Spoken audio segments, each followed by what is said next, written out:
Good afternoon, everyone. Thanks for joining us for our Thursday press conference ahead of Saturday's game against Minnesota. We'll get right into questions for Coach Locksley. If you have a question, please send me a chat. If you need recording access, please send me a chat. Emily, would you like to start? I knew that was going to happen. Okay, I have two. First, just with Samo and kind of how much he's developed, what specifically do you notice that's different from last year? I know we talk a lot about how he just hadn't played a lot of football before college, but what has changed the most for him? I think Emily is the leadership piece of it. Samo naturally was a guy that kind of just led by example, was not very comfortable vocally being out in front. And, right now, and especially with what we've lost with some of the injury stuff, he's really stepped it up. And it's kind of been that way since summer camp. I just kind of saw a change in terms of how he led, because he normally would lead just by, his effort. But now I really see a confident guy that has no problem, as we like to say, leading from in front. And then, having the moral courage to tell his teammates when they aren't performing at the level they need to, and when they're not performing at the standard that we want. And I love that. That's probably been, to me, the biggest area I've seen him really grow since he's been in our program. I have a kind of tangential question too, a big picture with Can you define tangential? I'll just ask it.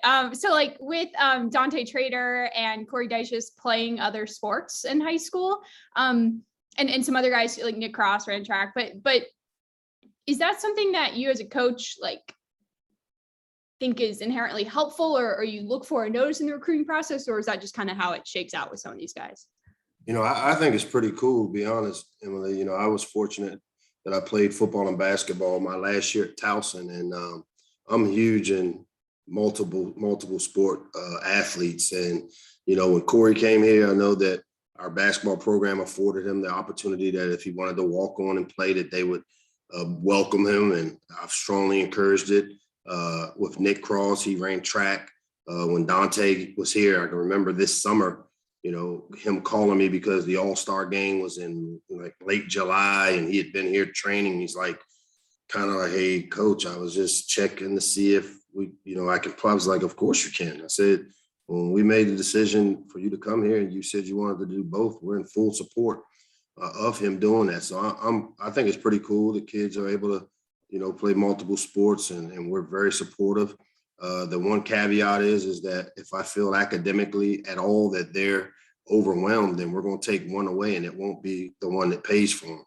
And so right now, all three of these guys have, done the things necessary off the field to allow them to be able to do both, and we're in full support. We'll go to Charles Hallman.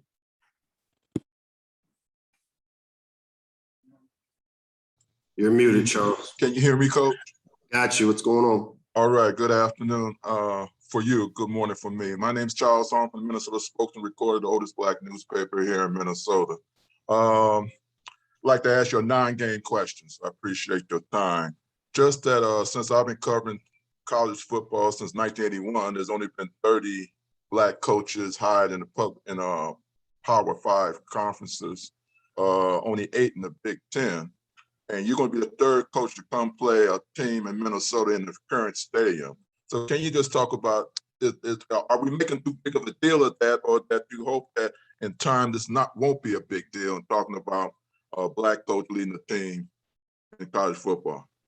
Yeah, obviously we'd love for it to not be a big deal, but as we live in today's society, it still is, because as you have stated with the numbers of minority coaches that have led programs, it obviously still remains an issue, which is one of the reasons I started the National Coalition of Minority Football Coaches a year and some change ago, was just to, as I say, pay things forward, because I'm very fortunate that I work at a place where diversity is shown through from our leadership down.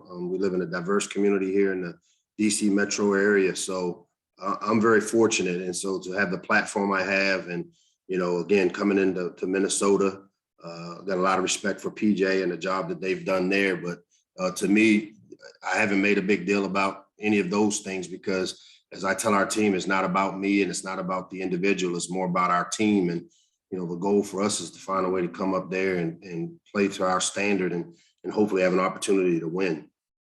Well, we'll make a big deal for you. Good luck. Good luck on Saturday. Thank you for your time. Thank you. We'll go to Ahmed next. Hey, Coach. Appreciate you taking the time. Just What's up, Ahmed?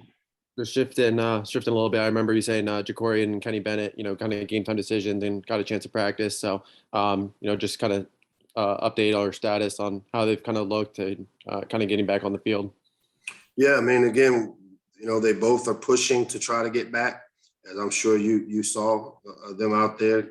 You're very astute in keeping an eye on those things. I'm hopeful. I mean, that's all I could do. I mean, our training staff has done a great job along with our strength and conditioning and trying to get these guys back. Obviously, the big issue is when you're dealing with a speed guy, a skill guy that relies on their ability to run, and they have issues with their hamstrings or feet or lower extremities, that becomes an issue. But I like the way they both have pushed this week. I still, it's still a game time decision, and I'm very hopeful to get both, if not one, back. Cool. Gotcha. Appreciate that. And just a follow up, just because I know Minnesota, obviously, historically, they bring a lot of size in the trenches. And, this year that's no different. But what I guess a bit of optimism, I guess, from your guys' end is that you guys lead the Big Ten right now in sacks. So kind of going up against that matchup, knowing that you need to create that pressure to disrupt here in Morgan. How has the emergence of Sam O and then obviously Messiah and Ami, how have they been able to make that that possibility a reality for the Saturday? Yeah, coming in, when I took this job, one of the things we felt that we had to do a great job is improving our ability there in the trenches with the D-line. And, even like I said before, our offensive line is a work in process because of being able to try to bring in the caliber of players that allow you to have the success running the ball and stopping the run. And I've been pleasantly pleased with how we've done things up front. The back end right now has kind of been an issue because of the injuries, but guys like you said, Sam O and Mo Kite and Ami and Greg Rose, and been getting a lot of great play from Darryl Jackson, who's kind of, he doesn't get a lot of notoriety because he's in the interior piece of it, but he's played really, really well for us along with Tyler Baylor. And so we're going to have to rotate and keep fresh bodies. They got a really experienced offensive line. They've got a ton of starts with those guys when you look at the experience that they have. As far as getting sacks against them, one of the tough things is they're a max protection team that's, takes their shots by keeping extra linemen and running backs in. And so the key maybe not get sacks, but to get disruptions or get push in the pocket to where, the quarterback gets uncomfortable and we need to get them off the spot. Appreciate it, Coach. Yep.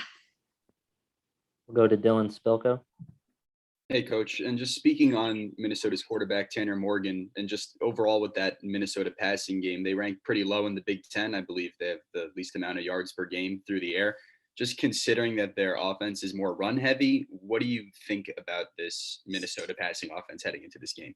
No, I think they're an advantageous passing game because what they do is, I like to say, is check your oil in the run game. And if you're going to be a team, which if you noticed last week against Nebraska, that if you're going to load that box up to stop the run, then they're going to take the shots down the field. And they've got some skilled guys at the receiver position.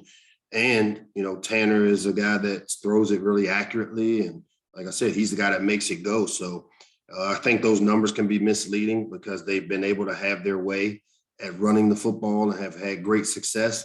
And I think the way they use their passing game is to complement a really strong running game that if you're going to commit and maybe put yourself in a position to stop the run and you create advantages for them in the pass, I think you need to look more at the efficiency of their passing game, which if you look at it, I think they've been really one of the more efficient passing offenses. Thank you. Thank you. Anyone have anything else? I'll ask one more if there's time. I'm just curious kind of about that number 2 running back spot, how that's been shaping up, and how important it is to kind of have a guy emerge. I know Isaiah has maybe been banged up, but how are those younger guys looking there? Yeah, again, we've been really fortunate that, again, we've created that depth there. And you know, the way some of our games have gone the last couple of games, we haven't had the balance of being able to run the ball when you get down a lot of points and you're trying to, you know, be competitive. So, but what I've seen is, you know, a guy like Penny Boone has kind of stepped up his game, his practice habits. He's put himself in position where he, you know, had traditionally been kind of that 2A, 2B with Isaiah. Now he's really stepped it up. Challen came up big for us, I think, in the Ohio State game with some of the plays he made that I think, you know, if we can consistently create the balance we like to create, then you'll see guys like Penny and Challen and even Kobe McDonald, who we really feel is coming along the right way, all will play a role in complementing Fleet Davis. All right. Thanks, Coach. Thanks, everyone. Thank you, guys.